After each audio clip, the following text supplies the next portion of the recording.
So she messaged the page na nag-post nun. And then yun, tinurdan agad nung nag-post and nag-sorry, nag-apologize. Ayun. Kasi never mo namang ginamit, di ba? Thank you. Never nyo namang... Nagtatanong pa kayo? Okay. Okay. Yun nga, never ka namang naging abusado sa pangalan mo. I mean, never mong ginamit yan. Never, opo. Lahat ng concert namin, kahit mahal yung mga tickets, binabayaran talaga namin yan. Galing talaga sa... Sorry. Okay lang. Galing talaga sa bulsa namin.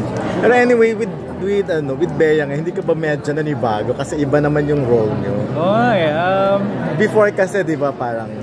may love interest. Yes, ngayon.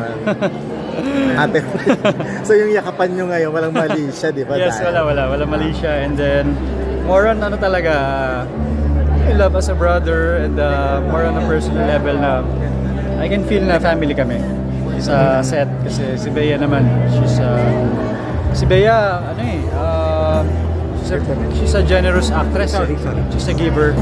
Like, kahit na hindi sa scene yung pinag-usapan namin, talagang may pag-usap siya, hindi ka mailang sa kanya. So, madali naman ako nakakonect.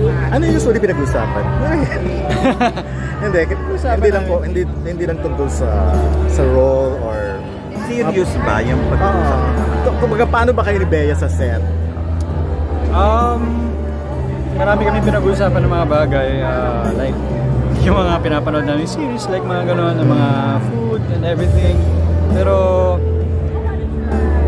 until mga hanggang doon lang yung pinag-usapan namin, wala namang iba. Tungkol sa love life mo, hindi ka nag-share sa kanya?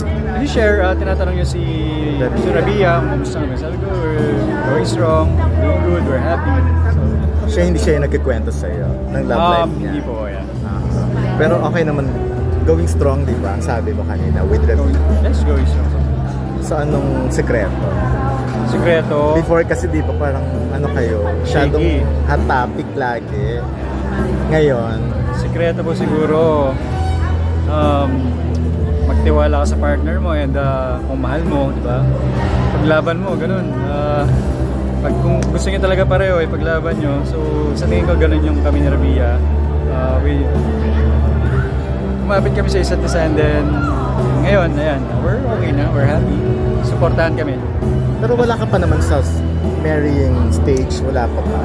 Wala pa naman po. Parang gusto namin, marami pa kami gustong i-achieve separately. So, mga dreams namin. So, mas relaxed na yung relationship niya ngayon. So, nasa wala nang bumpy or... Relax naman talaga siya. I think dumadaan naman talaga sa relationship yun na ganun. Nagkakaroon ng problema. Pero what I like about us is yung communication. Naayos naman kaagad namin and naging okay kami. Siloso pa rin ba siya? May ganun pa rin ba siya? Kasi sabi niya wala na eh.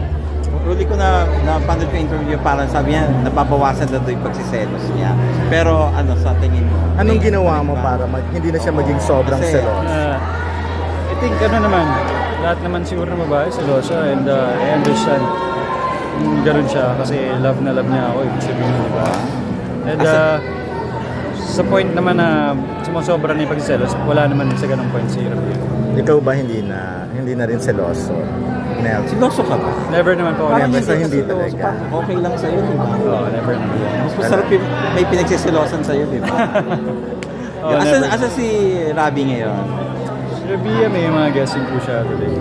Pero wala bang reason para magselos siya sa'yo ngayon? Wala na, no? Wala naman. Like before ba meron? Wala din naman. So, okay na. Thank you. Thank you, Jerry. Last week, sabi ko, tapos na. Sabi ko, sana makatrabaho ulit yung sa Melon. So, in the future. Tapos ngayon ito, nabigyan ulit ako ng chance. Kaya I'm very thankful to GMA talaga. And binigay sa akin yung part na to. And I'm happy kasi mas closer yung magiging work namin kasi I'm gonna be his younger brother. And yung relationship namin dito sa actor is mas malalim, on a personal level na palagi kami nag-uusap, palagi kami magkakasama with the team crews. So, thank you to Jimmy for giving me this part. Thank you. And last na lang,